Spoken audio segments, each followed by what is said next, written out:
Have you ever wondered why, despite your best efforts, you find yourself stuck in the same destructive patterns? You tell yourself you want success, happiness, and fulfillment, yet something deep within pulls you backward just as you begin to move forward. It's as if an unseen force is working against you, ensuring that every opportunity slips through your fingers. But what if I told you that this force isn't external? What if the real battle isn't with the world, but with the parts of yourself you refuse to see? Self-sabotage is not an accident, nor is it merely a lack of willpower or discipline.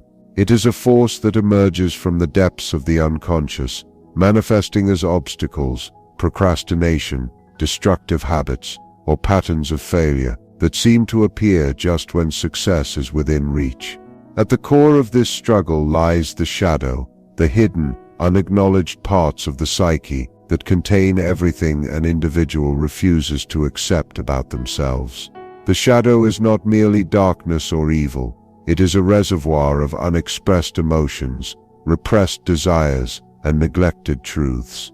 The more one ignores these aspects, the more powerful they become, influencing behavior in ways that feel beyond conscious control. When someone experiences self-sabotage, it is often a sign that their shadow is attempting to make itself known. The unconscious does not communicate in direct language. It speaks through actions, impulses, and repeated life patterns.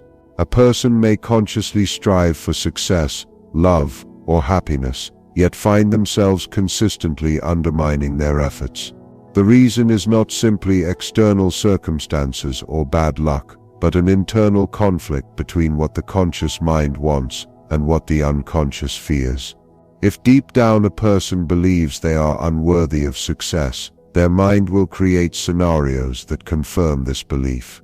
If they harbor resentment toward authority or success itself, they may subconsciously destroy opportunities that would bring them closer to it. One of the primary ways the shadow manifests is through fear. Fear of failure, fear of rejection, fear of change. But an even deeper fear often lies beneath, the fear of one's own power. Many people sabotage themselves because embracing their full potential would require confronting everything they have suppressed, their desires, their anger, their capacity for both greatness and destruction. It is easier to remain within the familiar, even if that familiar space is one of suffering. The shadow does not want to be ignored, and when it is denied, it finds ways to act out. It may appear as self-doubt that creeps in at the last moment, as an inexplicable urge to delay or destroy progress, or as relationships that seem to repeat the same painful patterns over and over again.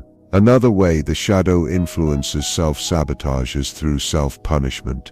Many people carry guilt, shame, or unresolved emotions from the past that they have never fully acknowledged. If a part of them believes they do not deserve happiness or success, they will unconsciously create situations that reinforce these feelings. This is why people often find themselves making the same mistakes, choosing the same destructive relationships, or falling back into old habits just when they seem to be moving forward.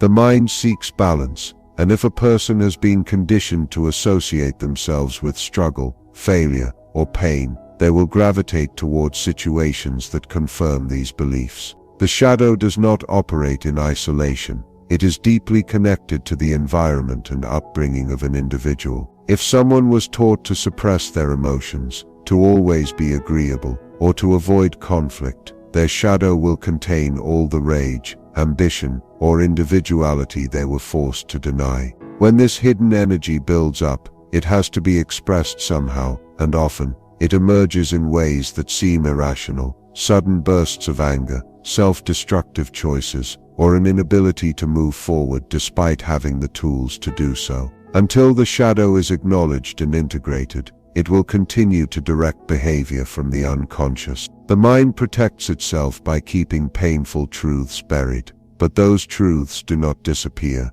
They live beneath the surface, shaping every decision and reaction. Self-sabotage is often an attempt to avoid the discomfort of true self-awareness. It is easier to blame circumstances, external enemies, or bad luck than to confront the internal conflict that is driving one's actions. But the more one runs from the shadow, the stronger its influence becomes. The patterns of self-destruction are not random. They are messages. They are signals from the unconscious, asking to be understood. Only by turning inward and facing what has been denied can a person break free from the cycles that keep them trapped. The fear of individuation is one of the deepest and most hidden reasons behind self-sabotage. Individuation is the process of becoming a whole, autonomous individual, separate from the collective influences of family, society, and past conditioning. It requires a person to fully step into their own identity, embracing both their strengths and their shadows, and taking responsibility for their existence. While this path may seem desirable on the surface, many resist it unconsciously because it threatens the comfort of old identities and the familiar security of belonging. Growth demands transformation, and transformation requires letting go of past versions of the self. This is where the fear sets in, the realization that becoming one's true self means breaking away from past roles, conditioned beliefs, and external validation. For many, self-sabotage is an attempt to avoid this transformation. It is easier to remain in a state of struggle, doubt, or dependence than to take full ownership of one's life. Success, self-actualization, and personal fulfillment all come with responsibility. The more a person grows, the less they can blame their circumstances, their past, or other people for their struggles. There is an unconscious resistance to this responsibility because it means there is no one left to hide behind. If a person achieves what they desire, whether it be career success, emotional freedom, or personal mastery, they must confront the reality that they are in control of their life. This realization can be overwhelming, especially for those who have spent years identifying with struggle, failure, or external limitations. Another source of fear is the potential alienation that can come with individuation. Many people fear that if they truly embrace their authentic selves, they will lose the acceptance of those around them. Family, friends, and even society often reward conformity, and stepping outside of predefined roles can create tension. A person who has always been the caretaker may fear that embracing their own needs will make them seem selfish. Someone who has been conditioned to play small may worry that stepping into their power will make others uncomfortable. The unconscious mind, seeking to avoid conflict or rejection, creates self-sabotaging patterns that keep the individual within safe, familiar boundaries. Success, paradoxically, can feel just as threatening as failure. Many sabotage themselves when they are on the verge of reaching their goals, because achieving them would mean stepping into a new identity. This new identity is unfamiliar, and therefore frightening. If someone has spent their life believing they are unworthy, incapable, or destined for struggle, success contradicts their entire self-image. The unconscious mind, unable to reconcile this contradiction, finds ways to disrupt progress, procrastination, self-doubt, destructive behaviors, or even externalizing problems onto others. Self-sabotage is not simply about avoiding pain.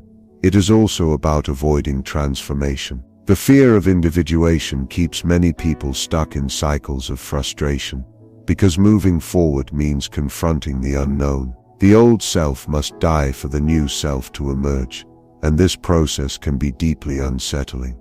The unconscious resists drastic change, preferring what is familiar, even if what is familiar is suffering. This is why people return to toxic relationships, sabotage career opportunities, or avoid taking decisive action. There is comfort in what is known, even when it is limiting. Breaking free requires not only awareness, but also the courage to embrace the responsibility and uncertainty that come with true personal evolution. The conflict between the ego and the unconscious is at the core of self-sabotage. The ego, the part of the mind that defines identity and maintains a sense of order, seeks control, predictability, and stability. It is built from conscious beliefs, learned behaviors, and the narratives a person tells themselves about who they are. The unconscious, on the other hand, is vast and mysterious. It holds everything that has been repressed, forgotten emotions, hidden desires, and deep fears. It also contains immense wisdom, creativity, and raw potential. But because it operates beyond direct awareness, its influence is often misunderstood. When the ego and unconscious are at odds, self-sabotage emerges as a way of maintaining balance, even if that balance is unhealthy.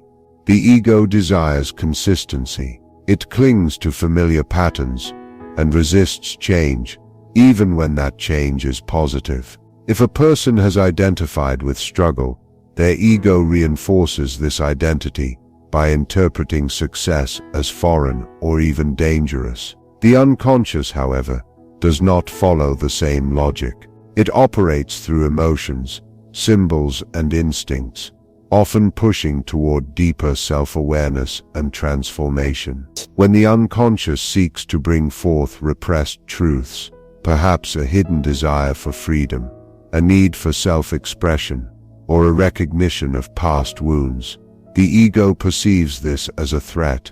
Instead of integrating these revelations, the ego defends itself by reinforcing old habits, avoiding discomfort, and creating obstacles that keep the individual within familiar limits. One of the ways this conflict manifests is through internal resistance. A person may consciously want to succeed, grow, or change, yet feel an inexplicable force pulling them backward. This force is the ego clinging to its established identity while the unconscious pushes for expansion. The greater the gap between what the ego believes and what the unconscious knows, the stronger the resistance. This is why people experience overwhelming doubt when they are about to make a breakthrough, or why they sabotage relationships just when they are becoming meaningful.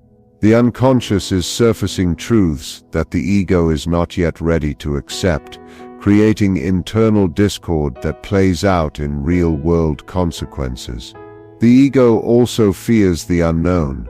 The unconscious, by its nature, is unpredictable. It does not function according to logic or structure, which makes it unsettling for the part of the mind that wants to maintain control. This is why deep introspection, shadow work, and self-discovery can feel so uncomfortable. The ego resists anything that disrupts its sense of reality, even if that reality is built on falsehoods. If someone has lived their life believing they are unworthy of love, the ego protects this belief by filtering out evidence that contradicts it. When the unconscious tries to challenge this falsehood, perhaps through dreams, emotions, or patterns of self-sabotage, the ego dismisses it, rationalizes it, or projects it onto external circumstances.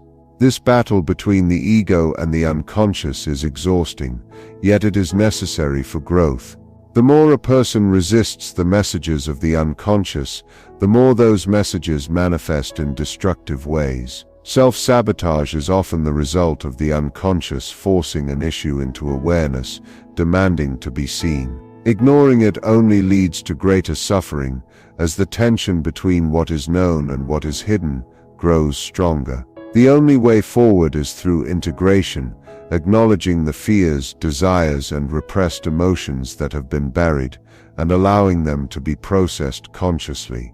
Until this happens, the conflict will continue to play out in cycles of progress and regression, keeping the individual trapped in patterns they cannot fully understand. The repetition compulsion is one of the most insidious forces behind self-sabotage. It is the unconscious drive to recreate familiar emotional experiences, even if those experiences are painful or destructive. This pattern exists because the psyche is wired to seek what it knows rather than what is best. The mind, particularly in its early stages of development, creates a blueprint based on past experiences. These experiences form a kind of psychological home, a place of familiarity where the unconscious feels safe, even if that home is filled with suffering.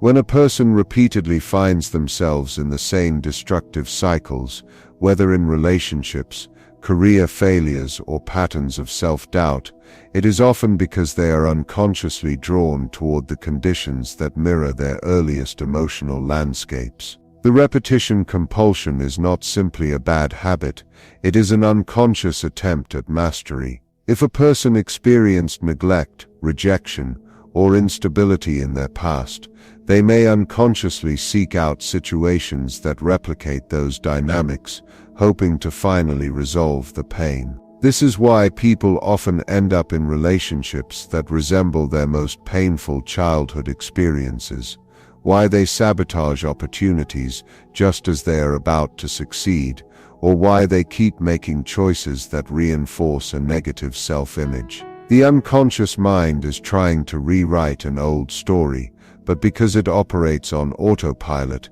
it ends up leading the individual into the same suffering over and over again. One of the reasons the repetition compulsion is so powerful is that it is deeply tied to identity. If someone grew up feeling unworthy, they will continue to act in ways that confirm this belief, because on a deep level, it feels like the truth. When success, love, or happiness comes into their life, it contradicts the internal narrative that has shaped them for years. Instead of embracing the new reality, they find ways to push it away, not out of a conscious desire to suffer, but because it does not align with their unconscious self-concept. The mind prefers consistency, even when that consistency is painful. The repetition compulsion is also reinforced by the body. Emotional memories are not just stored in the mind, they are imprinted in the nervous system. If someone has lived in a state of anxiety or emotional turmoil for years, their body becomes accustomed to that state. When things become calm, stable, or positive, it can feel foreign, even unsafe. The body, seeking the familiar, sends signals that pull the individual back into old patterns. This is why people often feel uneasy when things are going well, or create unnecessary conflict just to return to a state they subconsciously recognize.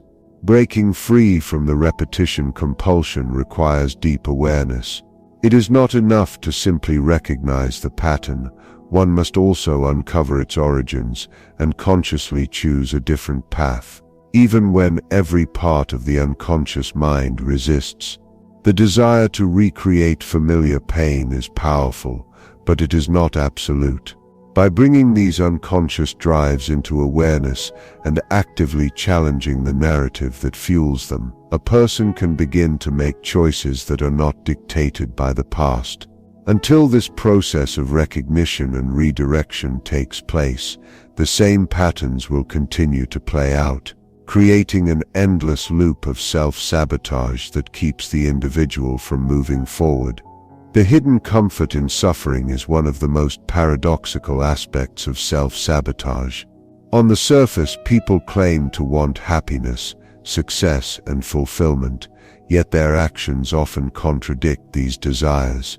This is not because they are weak-willed or incapable, but because suffering, in its own way, can be deeply familiar and even comforting.